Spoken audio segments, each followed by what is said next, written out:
Yine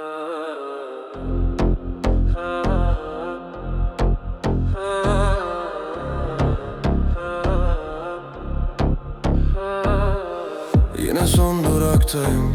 Neonlar gözlerimi yaktı ama susuyorum. Cebimde eski bilet, cüzdanımda seninle biten o gün duruyor. Gece kalın, sözler ince, takvim eski, hisler taze. Sanki kokumada daha dün gitmişsin gibi. Gece üstüme giydim, seni sakladım, adını içimden saydım, geri saydım. Bu şehri içime çektim, sana yandım. Aynı sokak, aynı ben, sensiz kaldım.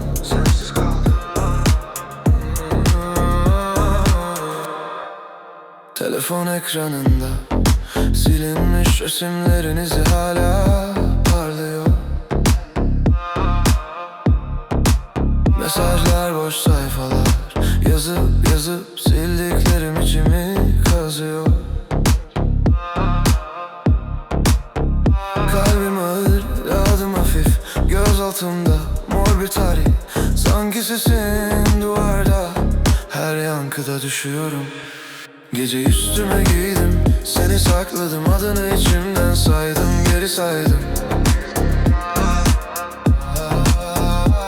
Bu şehri içime çektim, sana yandım. Aynı sokak, aynı ben, sensiz kaldım.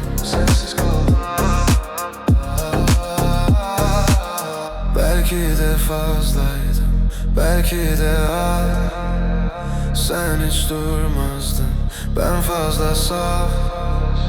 Bir kez arasan döner mi yaz, yoksa bu kız